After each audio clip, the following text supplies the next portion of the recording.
परिचय। छात्रों, इन संख्याओं को देखा? ये पूर्ण संख्याएं हैं। अब इन संख्याओं को देखो, ये ऋणात्मक संख्याएं हैं। लेकिन हम उन संख्याओं के उस बड़े समूह को क्या कहेंगे जिसमें पूर्ण संख्याएं और उसकी सभी ऋणात्मक संख्याएं भी हों? जी हां, उन संख्याओं को पूर्णांक कहते हैं। आइए पूर्णांकों के बारे में और विस्तार से जानें। उद्देश्य। इस पाठ के अंत में आप निम्न करने में सक्षम हो जाएंगे: पूर्णांक को परिभाषित करना, पूर्णांक के गुणधर्म बताना और पूर्णांक की संक्रियाओं को बताना। पूर्णांकों का गुणधर्म। छात्रों, यदि हम दो पूर्ण संख्याओं को जोड़ें तो योग क्या होगा? आइए देखें। रोहन के पास 6 गेंदें हैं। उसके मित्र सोहन के पास 5 गेंदें हैं। उनके पास कुल मिलाकर कितनी गेंदें हैं? जी हां, उनके पास कुल 11 गेंदें हैं। इस उदाहरण से हम देख सकते हैं कि दो पूर्ण संख्याओं का जोड़ भी एक पूर्ण संख्या होती है। हम देख सकते हैं कि पूर्णांक का जोड़ पूर्णांक ही प्रदान करता है। अतः पूर्णांक योग संक्रिया के नियम के सापेक्ष संवृत्त होते हैं। रीना को देखो, उसके पास 5 चॉकलेट्स हैं। यदि वो 3 चॉकलेट्स अपने भाई को दे देती है तो उसके पास अब कितनी चॉकलेट बचेगी? जी हां, आप सही हैं। उसके पास 2 चॉकलेट्स बचेंगी। इस उदाहरण से हमने देखा कि दो पूर्णांकों का व्यवकलन भी एक पूर्णांक होता है। अतः पूर्णांक व्यवकलन की संक्रिया के नियम के सापेक्ष संवृत्त होते हैं। सामान्य तौर पर किन्हीं भी दो पूर्णांकों को a और b के लिए a जमा b एक पूर्णांक होता है। इसी प्रकार किसी भी दो पूर्णांकों a और b के लिए a घटा b एक पूर्णांक होता है। पूर्णांकों का गुणधर्म। आइए अब एक दूसरे गुणधर्म को जानें। यह क्रम विनिमयता का गुण है।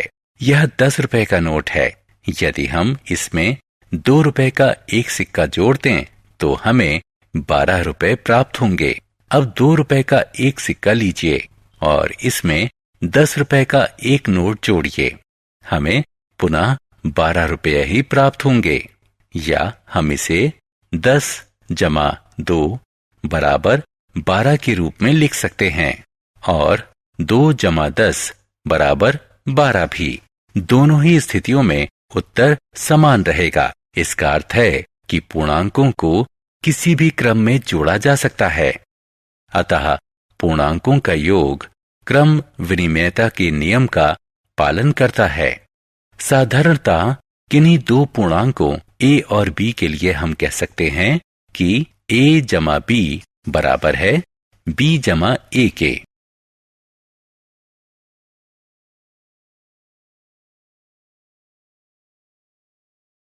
पूर्णांकों का गुणधर्म।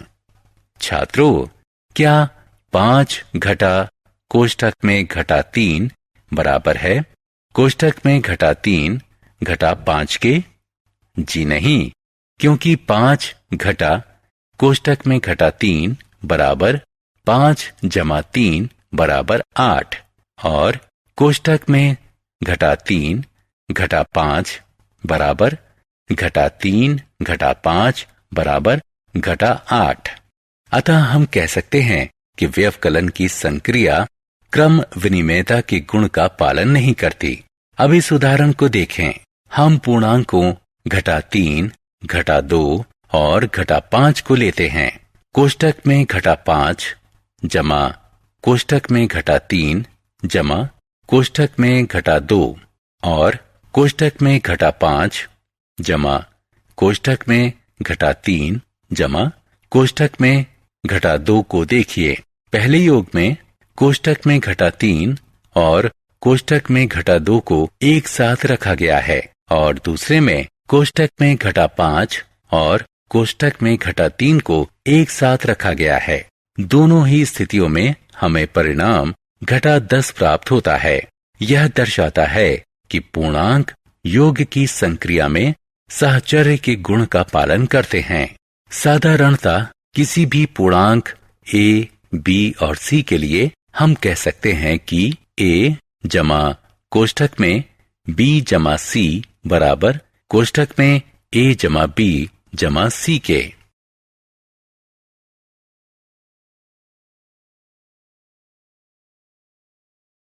योज्य तत्समक। योज्य तत्समक। जब हम शून्य को किसी पूर्ण संख्या से जोड़ते हैं तो हमें वही पूर्ण संख्या प्राप्त होती है। शून्य पूर्ण संख्याओं की एक योज्य तत्समक है। इसी प्रकार यदि हम शून्य को पूर्णांकों से योग करें तो हमें वही पूर्णांक प्राप्त होते हैं। साधारणतः किसी भी पूर्णांक के लिए a जमा शून्य बराबर a बराबर शून्य जमा a होता है।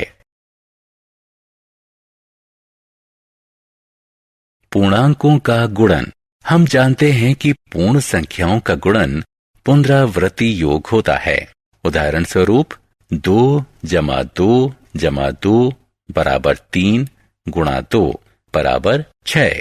इसी प्रकार पूर्णांकों का गुणन भी पुनरावृत्ति योग होता है। उदाहरण स्वरूप कोष्ठक में घटा 5 जमा कोष्ठक में घटा 5 जमा कोष्ठक में घटा 5 बराबर 3 गुणा कोष्ठक में घटा 5। इसलिए 3 गुणा कोष्ठक में घटा 5 बराबर घटा 15। आइए अब धनात्मक और ऋणात्मक पूर्णांकों का गुणनफल ज्ञात करें। पहले 6 और 4 का गुणा करें और गुणनफल के आगे ऋण का चिन्ह लगा दें। हमें घटा 24 प्राप्त हुआ। इसी प्रकार 5 गुणा कोष्ठक में घटा 4 बराबर घटा कोष्ठक में 5 गुणा 4 बराबर घटा 20। 2 ऋणात्मक पूर्णांकों का गुणन। 2 ऋणात्मक पूर्णांकों का गुणनफल एक धनात्मक पूर्णांक होता है।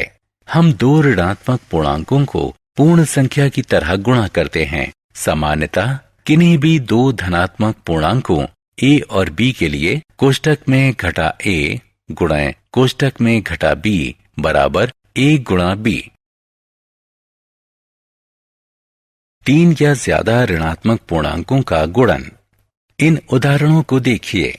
पहले उदाहरण में 2 ऋणात्मक पूर्णांकों का गुणन हुआ है।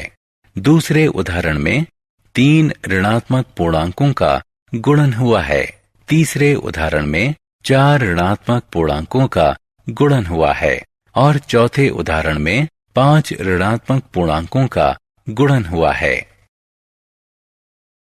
3 या ज्यादा ऋणात्मक पूर्णांकों का गुणन। इन गुणनों से हमने देखा कि 2 ऋणात्मक पूर्णांकों का गुणनफल धनात्मक पूर्णांक है। 3 ऋणात्मक पूर्णांकों का गुणनफल ऋणात्मक पूर्णांक है। 4 ऋणात्मक पूर्णांकों का गुणनफल धनात्मक पूर्णांक है। हम देख सकते हैं कि पहले और तीसरे उदाहरण में गुणा किए गए ऋणात्मक पूर्णांकों की संख्या सम क्रमशः 2 और 4 थी। इसलिए 1 और 3 में प्राप्त गुणनफल धनात्मक है और 2 एवं 4 उदाहरण में गुणा किए गए ऋणात्मक पूर्णांकों की संख्या विषम थी। इसलिए 2 एवं 4 में प्राप्त गुणनफल ऋणात्मक पूर्णांक है। अतः हम कह सकते हैं कि गुणन में ऋणात्मक पूर्णांकों की संख्या यदि सम हो तो गुणनफल धनात्मक पूर्णांक होता है और यदि गुणन में ऋणात्मक पूर्णांकों की संख्या विषम हो तो गुणनफल ऋणात्मक पूर्णांक होता है। पूर्णांकों के गुणन के गुणधर्म। 2 पूर्णांकों का गुणनफल भी एक पूर्णांक होता है। उदाहरण के लिए कोष्ठक में घटा 20 गुणा कोष्ठक में घटा 5 बराबर 100। कोष्ठक में घटा 15 गुणे 17 बराबर घटा 255। अतः हम कह सकते हैं कि गुणन योग की संक्रिया के सापेक्ष समवृत्त है। सामान्यतः a और b पूर्णांकों के लिए a गुणा b एक पूर्णांक होता है। इस उदाहरण को देखिए। हम देख सकते हैं कि 3 गुणा कोष्ठक में घटा 4 बराबर कोष्ठक में घटा 4 गुणा 3। इसलिए पूर्णांकों का गुणनक्रम विनिमय के गुणन का पालन करता है। सामान्यतः किन्हीं दो पूर्णांकों a और b के लिए a गुणा b बराबर b गुणा a।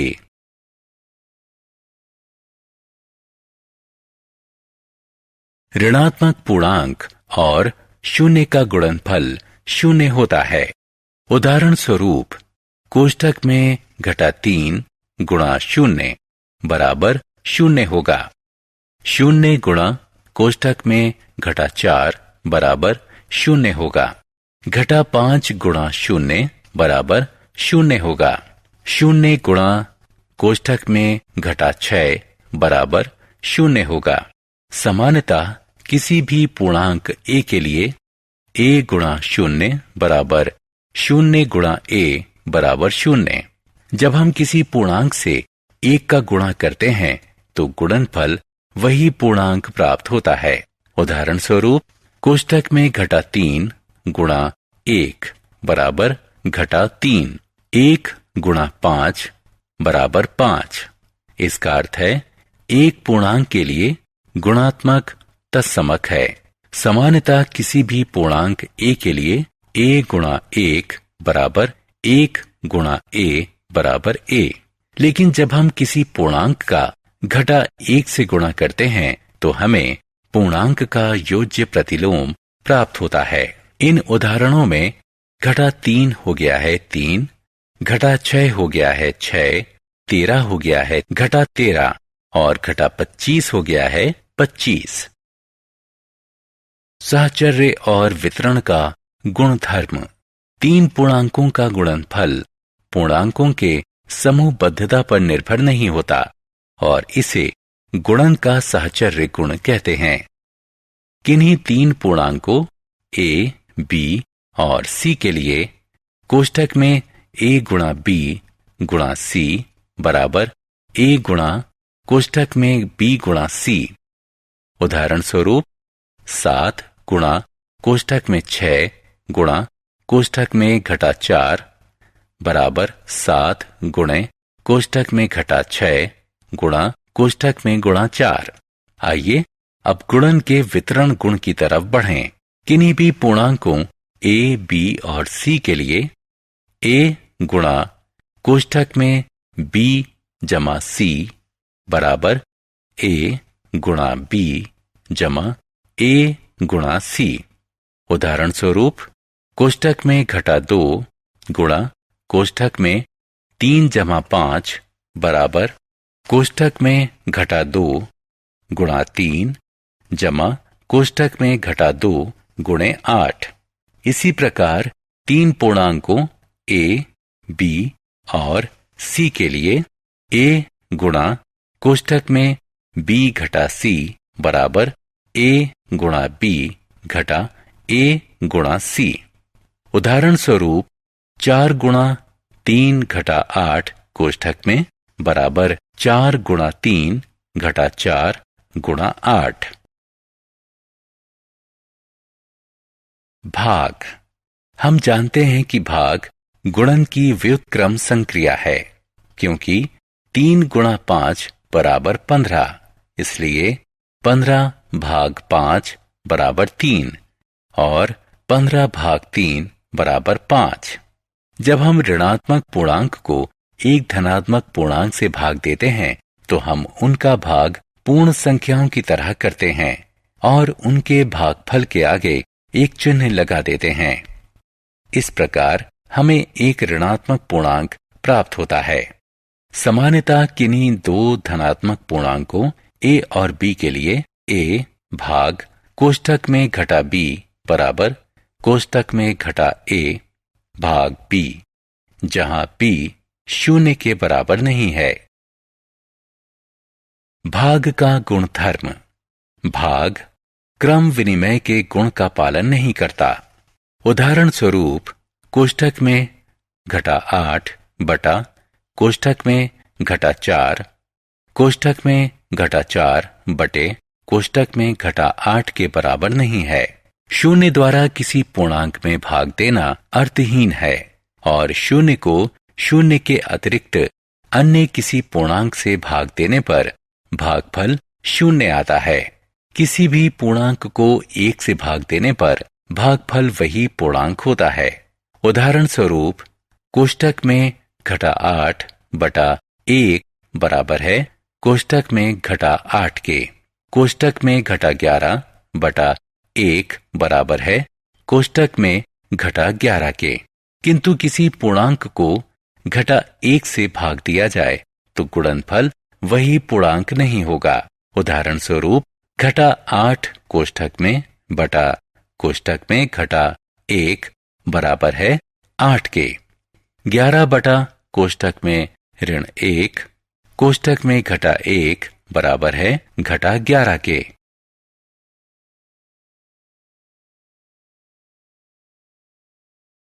सारांश। हमने जो कुछ सीखा है उसे संक्षेप में दोहराएं। पूर्णांक संख्याओं का सबसे बड़ा संचयन है जो पूर्ण संख्याओं और उसकी ऋणात्मक संख्याओं के योग से बनता है। यदि a और b पूर्णांक हैं तो a जमा b और a घटा b भी पूर्णांक होंगे। यदि a और b कोई पूर्णांक हैं तो सभी पूर्णांकों a और b के लिए a जमा b बराबर b जमा a होगा। यदि a, b और c कोई पूर्णांक हैं तो सभी पूर्णांकों a, b और c के लिए a जमा b जमा c बराबर a जमा कोष्ठक में b जमा c होगा और c के लिए कोष्ठक में a जमा b जमा c बराबर a जमा कोष्ठक में b जमा c होगा। पूर्णांक शून्य के योग के सापेक्ष तस्मक है, यानी सभी पूर्णांकों a के लिए a जमा शून्य बराबर शून्य जमा a बराबर a है।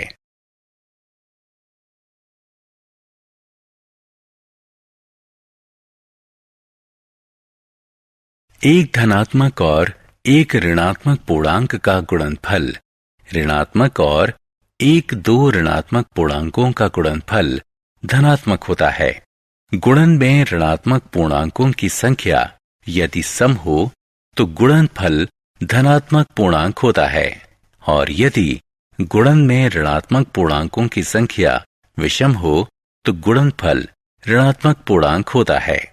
यदि a और b पूर्णांक हैं तो a गुणा b भी एक पूर्णांक है। यदि a और b पूर्णांक हैं तो a गुणा b बराबर b गुणा a के। पूर्णांक एक पूर्णांकों के लिए गुणज इकाई है, यानी किसी पूर्णांक a के लिए 1 गुणा a बराबर a गुणा 1 बराबर a है। यदि a, b और c पूर्णांक हैं तो कोष्ठक में a गुणा b गुणा c बराबर a गुणा कोष्ठक में b गुणा c। यदि a, b और c पूर्णांक हैं तो किन्हीं भी पूर्णांकों a, b और c के लिए a गुणा कोष्ठक में b जमा c बराबर a गुणा b जमा a गुणा c है। जब एक धनात्मक पूर्णांक को ऋणात्मक पूर्णांक से भाग देते हैं तो प्राप्त भागफल ऋणात्मक होता है। इसके ठीक उलट भी सही होता है। एक ऋणात्मक पूर्णांक का किसी ऋणात्मक पूर्णांक से भाग देने पर प्राप्त भागफल एक धनात्मक पूर्णांक होता है। किसी पूर्णांक a के लिए a भाग शून्य अपरिभाषित होता है और a भाग 1 बराबर a होता है।